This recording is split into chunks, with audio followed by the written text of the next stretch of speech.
Ghosts of War, The Innocents.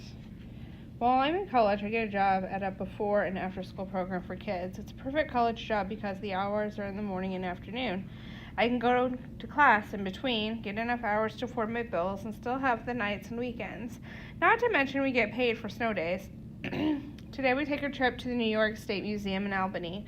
The 10 children for whom I'm responsible are walking single file using inside voices through the carpeted, snaking hallways. We pass the fake Iroquois Indians picking fake vegetables and warding off fake woolly mammoths. We've also walked through the Woodland Creatures exhibit. There, fake bobcats perch on a fake rock, and the rack from the fake moose epitomizes the grandeur of the Iridak region. In another exhibit, we've already passed fake ducks, are split in half by a sheet of glass, apparently the surface of some imaginary lake.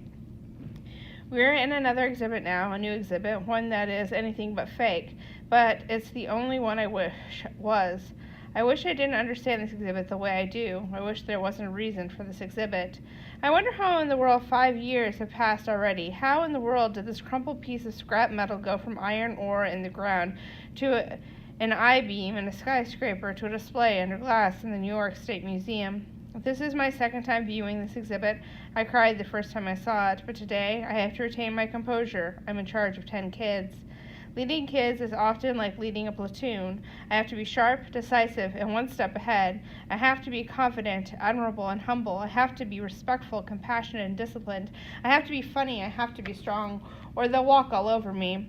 So I don't cry. I hold it and supervise the kids as they roam around the room full of rusty bolts and torn airplane wires and a torch fire truck and quotes from George W. Bush and the American flag. It's the American flag. The flag that is tattered, stained, and outlined with frayed edges, but it's the flag, our flag, and it still flies, even if it's no longer watching over Manhattan. The flag, like everything else in this room, seems to be smoking. The kids don't see the smoke. They are the innocent, but I see the smoke as if I'm running from it. I'm reading a plaque that lies next to the smoking firefighter's helmet. It explains how the brave men and women of engine such and such took such and such casualties. It's a word I hate, casualty. Why is it casual? I stop reading because the smoke fills my eyes. A little girl is standing next to me. Emma is in kindergarten this year. She is one of the good ones. Her parents are funny and smart and friendly. They take the time to show Emma and her brother Peter the important things in life. Emma loves to tap dance and go to taekwondo practice. She loves to color and to play kickball. She loves to laugh and dance and play dress-up. She is the innocent. She looks up at me with giant brown eyes. She seems confused.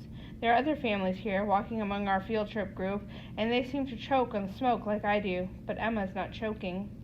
She looks at the yellow fireman's hat next to me, and then at the flag. Then she looks back to me. What happened, Ryan? She asks. The way she says my name breaks my heart. It tears my heart right in half, because I quickly do the math. Emma's barely 5. She was born after the towers fell. Until now, I considered these kids part of my generation, but they are not. My generation has already lost its innocence. I remember exactly when it happened, actually, the very day. The exact time is written right here, in fact, on plaques in the New York State Museum. I wonder how I can retain Emma's innocence, how I can protect her generation. I cannot. Some very bad men attacked our country, Emma, down in New York City, I say. They don't like our country, so they killed innocent people. But why, she says. She looks around. That doesn't make any sense. No, it doesn't, I say. Then we stand for a minute, Emma contemplating how humans kill one another to prove points, me still trying to figure that out myself. You know how the other kids talk about me being in Iraq, Emma? I ask. Yeah, she says. This is why I went. But really, if you ask me why I did it, why I volunteered, why I ran toward the danger when so many of my generation ran away, I'll rummage through an old army footlocker. I'll dig around between the handwritten letters and the Desert Eagle flip knife. I'll move the Army Commendation Medal aside. I'll even dig past the folded American flag Heather would have gotten if I died. Then I'll find Bazuna Cat. I'll hold it for a moment, petting its soft fur, remembering the little boy who taught me Arabic, and then I'll place it in your hand. You'll look at it with a curious sort of disgust. It is rather ugly. That's the first thing you'll notice. All its sentiment means nothing to you, and you'll hand it back like spoiled fruit. I'll just smile because I know how much you can't understand, no matter how many words I use to describe it. But inside my heart will ache. I'll give up trying to explain the creature and just pet its soft fur. You wonder how I can chalk up my involvement in the war to this hairy, gross little object. You'll wonder how I can justify everything that happened to me in Iraq with this stupid little rabbit's foot that resembles a cat. You'll wonder if I heard you right the first time. Why'd you do it, you'll ask.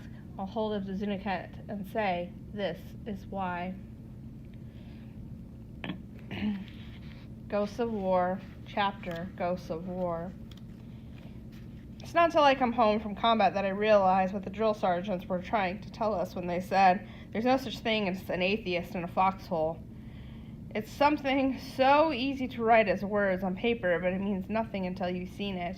Without faith, God is nothing, Allah is nothing, Buddha is nothing. Without faith, we are nothing. Flying down a desert road from Kuwait to Iraq, I watched humanity's evil in the form of children begging for food. Sitting in a dump truck in downtown Samarra, I see evil littering the sky with pieces of children. Walking to Cham in Abu Dhabi, it's airbursts, mortars flying down a torn-up dirt road. It's fake explosives as I salvage parts from Humvee, or stand for taps at Jim Coughlin's funeral, or stand in front of a fence at Ground Zero. I cannot escape it. I am human, I am evil, but I am also beautiful. I do great things, but I can do evil things. I can save myself and I can save the world. There's no such thing as an atheist in a foxhole. I never once stand in a foxhole in Iraq, but I see people die. I know of people's deaths, and I understand that it's something caused by the hand of another human being. I don't know if I'll be alive tomorrow. All I know is that humanity's evil exists. I know of humanity's beauty, and the only thing of which I can be sure is that there is something more. The bullets fly, the mortars fall, people die, evil triumphs, and it is all somehow beautiful. Not on the surface, it's ugly at face value, it's terrifying and horribly ugly. But underneath and between the lines, that's where it's glorious. It's magnificent and perfect there, this place that has no words, this place that is beyond, this place where things are more than they seem but cost less than they're worth. This place is beautiful. This place is war. War has been glorified in our culture, and for so long I assumed it was a sick obsession with death and evil. After seeing war, after experiencing it, I know how much deeper it goes. War is hell, but war is also paradise. War encompasses all that we are, all that we were, and all that we will be. I look at war, my war, and I see past the blood and guts and bullets and bombs. I see the soft things that hide inside the casings of bullets. I see the hint of light at the top of a mushroom cloud. I see the devils inside the dust. I see the hunters being hunted, and the moon dancing on waves, the sun dancing on dust. I see the ghosts of war.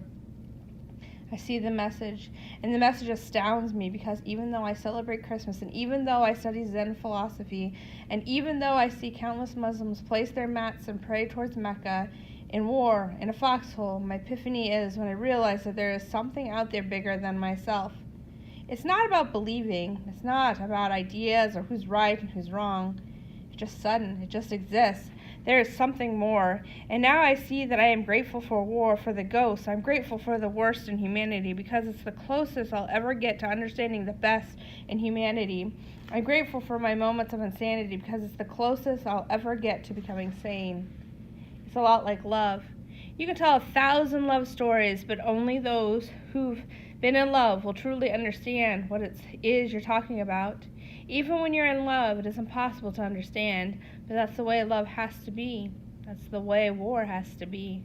And when the war is over, I'm sitting at home one day and I miss it. I miss the power and I miss the vulnerability. I miss the innocence and I miss the guilt. I miss the death and I miss the life. I long for it, and I know it can't come back. So I hold on to it. We call this faith. Without faith, we are nothing.